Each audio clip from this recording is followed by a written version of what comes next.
exciting expert, author, and life coach. I'm so excited to have my name sister with me. Esther Bangura is a financial educator from London who is passionate about personal finances and especially budgeting. After losing 55% of her income at the age of 35, with £18,000 in debt, no savings, and £800 short every month, Esther was able to bounce back. Using her unique pay yourself first budgeting method, she doubled her income, became debt-free, started saving and investing, and is buying her first property. Esther now helps women, students, and couples master their budget, save money, become debt-free, and achieve financial freedom on their own terms. Welcome, dear Esther. I'm so happy to have you here. Me too. Thank you so much for that beautiful introduction, and thank you for inviting me on your platform today. I'm really excited what we're going to talk about. Yes, and let's start right away. I'd like to hear all the details of your story. When was your big turning point in your life, and what had happened before? I got married very young at the age of 21. I met my husband and we got married. And, when we got married, we were both very good at earning money. We both had good jobs. We both, would apply for promotions and get it. So we had money coming in, but we never knew how to manage it. We didn't know how to budget. Nobody taught us. There was nobody that we could learn from. It was almost like this secret thing about managing finance. And for years, we just kept living and getting into so much debt, and just that vicious cycle that people are in now, living payday to payday. And it really wasn't until we decided to change careers in 2017 that it kind of hit us in the face, how bad we were with our finances. And it was then when I realized that I was £800 short every month, that I was in so much debt that I couldn't keep up. And that was really the turning point for me. It was just realizing that I couldn't continue the way that I was, and that I needed to really pay attention to my finances, just as I did everything else in life, and improving my health, personal development, even managing my finances was just as important. So that was the turning point for me. I knew that if I didn't pay attention to managing my finances at that age, that I would never be able to. So that was the turning point, I would say. How long did it take that you took action? So I took action straight away. And, with managing personal finance, it really is a journey. So it's not like a destination where you kind of give yourself 3 months. It really is a lifestyle. So I'm still on that journey, but it did take me 22 months to pay off my debts. And then it took me, after paying off my debts, it took me another 4 months to save for 4 months emergency fund. So it did take some time, but like I said, personal finance is a lifestyle. So I am continuously improving. I'm continuously developing my financial skills and learning every day. How can you do that? Pay back so much money. I had two options. It was either, I hired a really expensive financial advisor, and I didn't have any money for them to advise me on. So it didn't really make sense going down that road. Or I would go to the debt management, the welfare service, but then I was earning some money. So these two options weren't really available to me. But instead, I found a women's online accountability program. It was a 6-month program.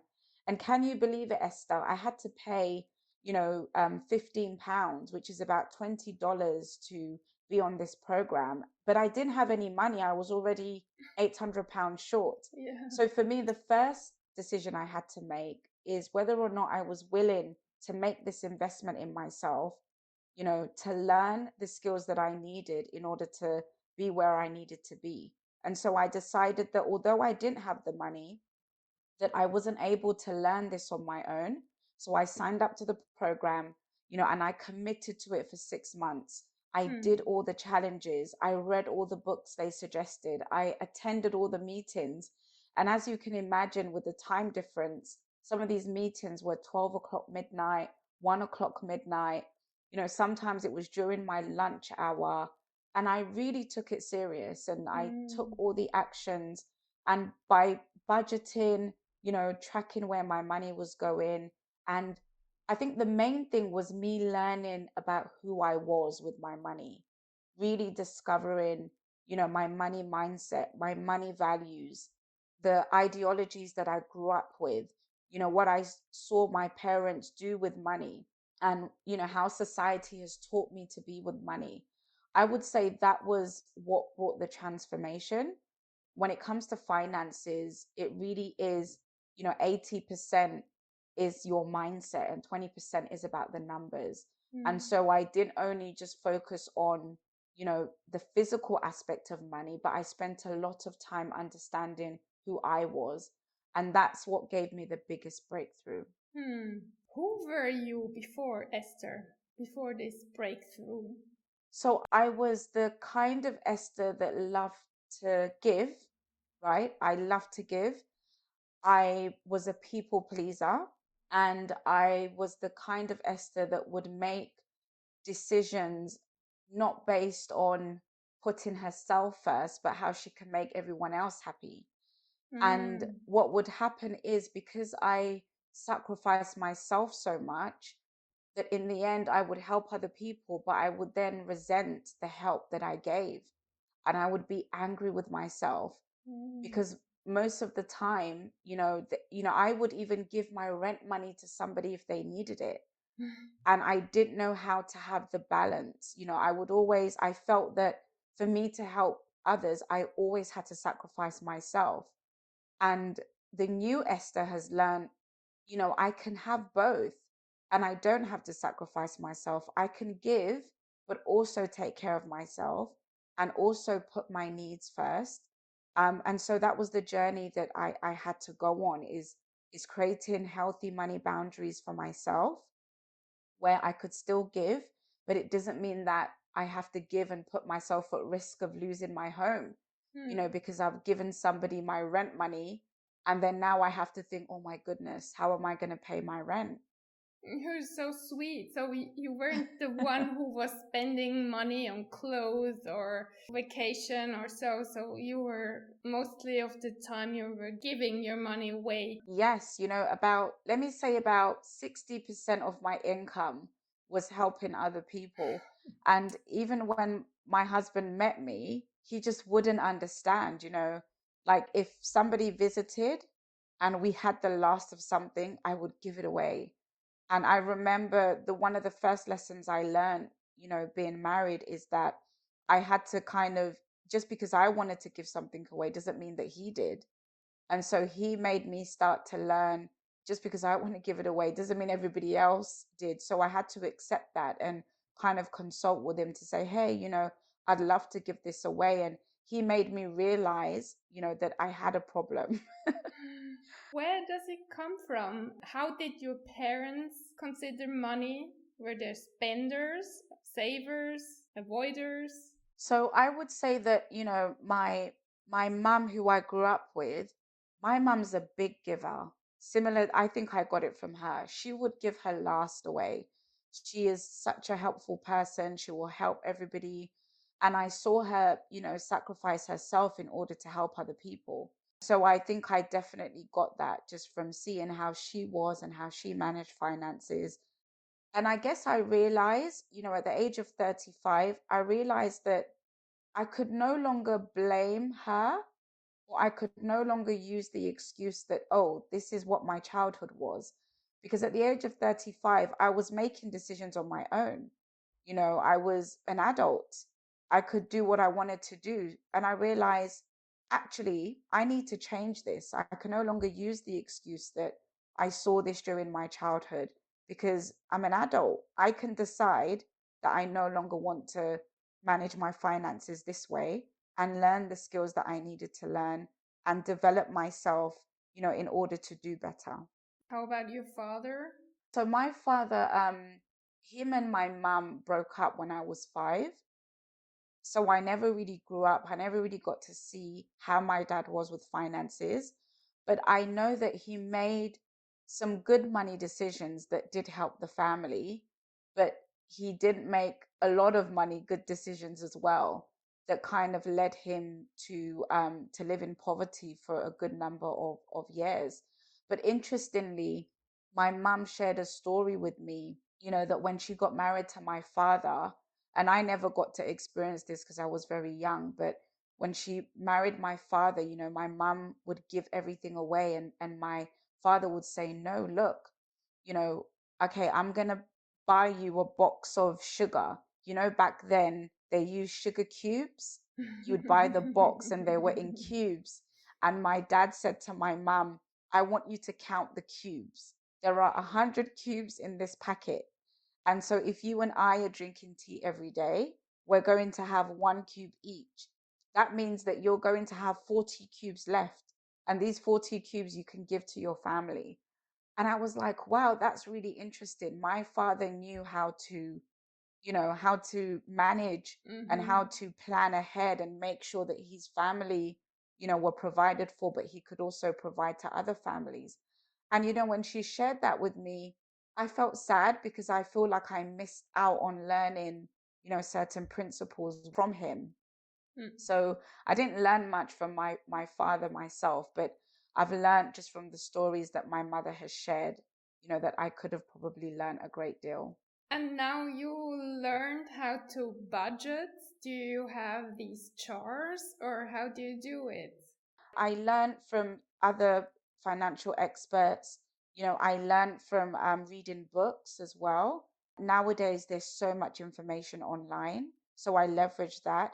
But I also taught myself my own unique way of budgeting. And that's what I teach other people is that although there are books and there are experts, it's very good to go on your own individual journey and develop your own way of budgeting, develop your own style, because we all have different money personalities. And depending on your money personality, that will determine how you budget, and how you manage your finances. What is your special way to teach? So, my special way is the pay yourself first budgeting method. And it really just revolves around starting with the end in mind. So most people, once they get paid in the UK, when we work, the tax man takes, their money first, and then we get paid the rest. And most of the time, people will pay their bills. And then depending on what is left, that's when they will decide how much they will save, how much they would invest. But in my budgeting method, I get people to do it the other way around. I get them to think about their goals in life and what they want to achieve. And I get them to prioritize those things Mm. and to think about, saving first and investing first and having a fun pot and saving towards gifts, saving towards giving. Because most of the time, what we're paying our bills, it consumes a lot of our income. And by the end of the day, people sit down and they look at their bank statement and they've paid all these bills, but they've not really achieved the goals that are meaningful to their life. So by getting them to focus on their goals and reflect on their goals, they're able to minimize how much they're spending on things that don't matter to them. So this is my unique style of budgeting. Mm. What was the book which helped you the most? The book, oh my goodness, I wonder if there is one book. I wouldn't say there is one. There's a few books that have helped me. Rich Dad, Poor Dad was one of the first books that helped me in understanding the difference between having a job and having a business and diversifying your income and being self-employed, and that it's important to have all of these things in different ways. So even like now, I have a job that I do, but I'm also self-employed and I run a business. So that's one of the books that kind of really got me to see that it's not good just to have a job, that it's good to, yes, you can have a job, but it's also good to have a business and other things that you're doing. Another book that helped me with my overall finance is a book by a lady called Bola Sukumbi, and it's called Save Money, Ditch Debt, and Build Wealth. It was a very practical book. It's the book that even now I will go to if I want to learn a specific thing, or if I want to take action on a specific thing. I can just open it and just get some tips or get some actions, and go away with it. But there has been quite a few books, I would say. Oh, great. And now you're helping other women or couples. How do you do it? So the way I do it is I offer one-to-one coaching, which I absolutely enjoy. I'm very much a people's person, and when it comes to finances, people feel ashamed, they feel guilty, they feel embarrassed. So sometimes the group setting doesn't always work for them. So I provide one-to-one coaching where I review their budget and we come up with a budgeting strategy. I help them to establish their goals for their finances, and then we discuss any like pain points that they're having, any challenges, and I offer suggestions on how they can overcome this. And I also have like ongoing accountability. But I am thinking of creating a course just so that I can offer something to those that might still be feeling shy to talk to a financial expert about their finances, and would rather do it on their own. Hmm. I imagine it needs a little bit of overcoming fear and all the shame and other feelings, talking to you or talking to a expert. Yes and no. So, one of the things that I do to overcome that is I'm very open about my journey and my story. And even on my social platforms, I talk a lot about the mistakes that I've made and how I've learned from them, just to kind of help people to overcome that shame, for them to know that they're not alone. It's very common what they've gone through, other people have gone through, and there is a way to overcome that. It's just one of those things where a lot of people can do the work on their own, depending on what work they want to get done, but they can get quicker results when they do work with an expert. And I find that when I see my clients, sometimes the problems they think they have is not what they have. So I'm able to kind of help them dig in deep, so we get to the real issue and the real problem, so that we can help them to achieve their goals quicker. What do you mean? It's not the problem itself, or it's deeper? Some people think that I just need to make more money.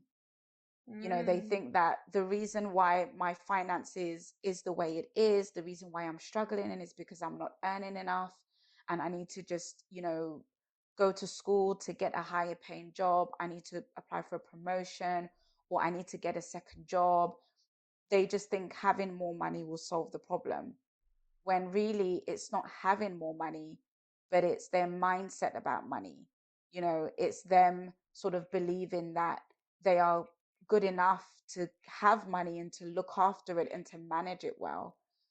It's them just having the basic financial management skills and understanding how to budget, understanding how to say no to things that are not really that important in their life. So some people think it's a money issue when sometimes it's not. So that's kind of what I mean by going in deep. It's usually more than what they think on the surface level. So I Mm. help to kind of uncover that, almost like the onion skin. I help to remove different layers to get them to see what the core problem is. Oh, that's a beautiful image. Yeah, I like that. One important lesson you've learned and you would like to share with our audience. I would say that whatever it is that you want to achieve, whatever goal that you have, if you imagine the life that you want to live, just go on that journey. Go on that journey to discover what that is. And things don't necessarily have to be 100% perfect in order for you to go on that journey. I find that a lot of people hold themselves back because they're waiting for the situation to be perfect. They're waiting to have everything right. They want to have all the experience or all the knowledge about the particular thing that they're trying to achieve. But I would just encourage you to just go on that journey, take the first step, and go on the journey of self-discovery, because you're really not going to have all of the answers that you need until you go on that journey. So just do it, go on the journey, and be open to, what that experience and that process will bring. Beautiful. What helped you the most to overcome the fear? I mean, the fear of looking at you, at your money, debts. What was it? One of the things that held me back was like, who am I to think that I can achieve that? Even though I wanted to get out of debt, there was this voice inside, who do you think you are to be debt free? Everybody has debt. We live in a system that encourages debt. Why do you think you deserve to be debt free? And so one of the things that helped me was overcoming my own limiting beliefs and really just understanding what they were. What did I think about money? How did I feel about money? What were the stories that I was telling myself about money? Because these things held me back. They held me back from achieving my goals. And the minute I was able to uncover and understand these limiting beliefs and the stories I was telling myself, and realizing, well, if this wasn't true, what else would I do differently? And then just focusing my energy on that. you know okay, I'm telling myself that I don't deserve financial freedom, but if I did deserve it, what would I do differently? And I focused on that, and by focusing on the positive behavior, I found that I was able to overcome these beliefs, and I was able to replace them with a more wealthy money mindset over time. Where can people reach you, Esther? You can reach me on my website at bossofmymoney.com. You can also find me on Instagram at bossofmymoney. Wonderful. So, one last word, Esther. So my last words would be, and this kind of relates to your amazing platform that you have that has helped me so much. So, you're aware that I, have dyslexia. And so me sort of writing and being comfortable with my story and sharing my story, it's always been a struggle of mine. And I found your platform to be really helpful. I love listening to your podcast. I am a big fan of it because it's helped me so much to overcome certain mindsets around, sharing my story. And so my last words would be, to anybody listening, that your story is important. Your story does matter, and your story can make a difference to other people. So definitely just go on that journey to understand your story and to tell your story and even write your story. You will make such a big difference in this world by doing that. Oh, thank you so much, Esther. I love your story, and I'm so glad that you shared your story and you shared how you overcame all your debts, and now that you're helping other women to do the same. I'm so glad that my podcast, my teachings helped you also with your mindset. This is wonderful. So thank you so much, Esther, for having been here and having shared your story. Thank you too for this amazing opportunity, and allowing me to share my story. I really appreciate you. Thank you, Esther.